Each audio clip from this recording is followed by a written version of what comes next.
Welcome to I news. రక్షణ ఒప్పందాలు ఎప్పుడు ఆపత్కాలంలో ఆదుకోవటానికే కుదుర్చుకుంటారు.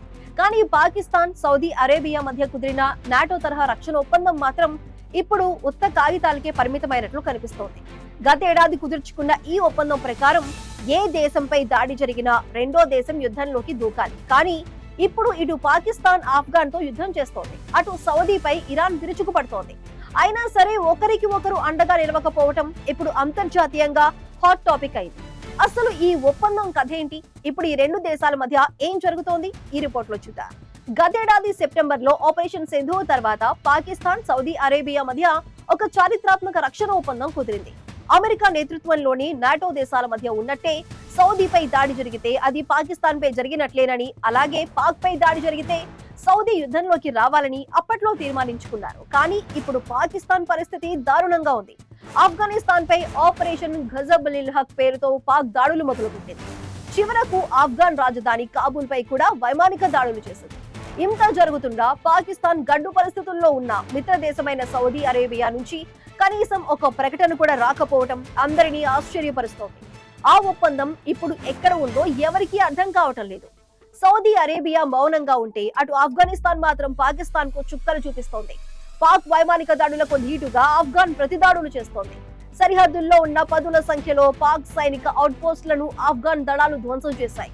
అంతటితో ఆగకుండా తమ గగన తలానికి వచ్చిన ఒక పాకిస్తాన్ యుద్ధ విమానాన్ని కూడా కూల్చివేసినట్లు ఆఫ్ఘాన్ ప్రకటించింది.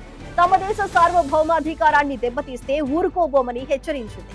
తన సైనికులు మరణిస్తున్నా, యుద్ధ విమానాలు కూలుతున్నా పాకిస్తాన్ ఒంటరి పోరాటం చేయాల్సి వస్తోంది. రక్షణ ఒప్పందం ప్రకారం సౌదీ అరేబియా తన సైనిక బలాన్ని పాక్ కు అండగా పంపాల్సి ఉంది. కానీ ఇప్పటి వరకు రియాద్ నుంచి ఎలాంటి కదలిక లేదు. పరిస్థితి ఇక్కడితో ఆగలేదు. తాజాగా సౌదీ అరేబియా రాజధాని రియాద్ సహా పలు కీలక ప్రాంతాలపై ఇరాన్ క్షిపణులు, డ్రోన్లతో విరుచుకుపడింది. సౌదీకి గుండెకాయ లాంటి చమురు రిఫైనరీలపై కూడా ఇరాన్ టార్గెట్ చేసింది.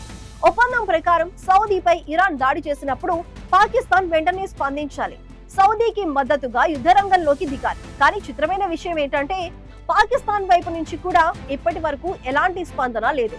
తన సొంత గొడవలతో ఆఫ్ఘాన్ తో యుద్ధంతో సతమతమవుతున్న పాకిస్తాన్ సౌదీకి సాయం చేసే స్థితిలో లేదని అర్థమవుతోంది. మరి ఆ ఒప్పందం కేవలం ఒక ఫోటో షూట్ కోసం చేసుకున్నదా అన్న అనుమానాలు వ్యక్తమవుతున్నాయి. నిజానికి సౌదీ అరేబియా, పాకిస్తాన్లు ఎప్పుడూ మంచి మిత్ర దేశాలుగా ఉంటాయి. పాకిస్తాన్ కు ఆర్థిక అవసరాల కోసం సౌదీ అప్పులిస్తుంటే సౌదీ రక్షణ కోసం పాక్ తన సైన్యాన్ని పంపిస్తూ ఉంటుంది. కానీ ప్రస్తుత యుద్ధ వాతావరణంలో రెండు దేశాలు తమ సొంత సమస్యల్లో ఇరుక్కుపోయాయి. పాకిస్తాన్ కు ఆఫ్ఘాన్ నుంచి ముప్పు పెరిగితే సౌదీకి ఇరాన్ నుంచి సవాల్ ఎదురవుతోంది. ఇటువంటి క్లిష్ట సమయంలో ఒకరికి ఒకరు తోడుగా నిలవకపోతే ఆ రక్షణ ఒప్పందానికి విలువ ఏముంటుందన్న ప్రశ్నలు తలెత్తుతున్నాయి. అగ్రరాజ్యాల ప్రమేయం పెరగటం వల్ల ఈ దేశాలు తమ మధ్య ఉన్న ఒప్పందాలను పక్కన పెడుతున్నాయా అన్నది రానున్న రోజుల్లో తేలనుంది. కాగితాలకే పరిమితమైన పాక్ సౌదీ రక్షణ ఒప్పందం, ఆపరేషన్ ఘజబ్-ఉల్-హక్, రగులుతున్న సరిహద్దు, రియాద్ పై ఇరాన్ క్షిపణి దాడులు, మౌనంగా పాకిస్తాన్. నాటో తరహా ఒప్పందం ఏమైంది? గల్ఫ్ లో చిత్రమైన సీన్, ఆఫ్ఘాన్ ప్రతిదాడి, పాక్ యుద్ధ విమానం కూల్చివేత.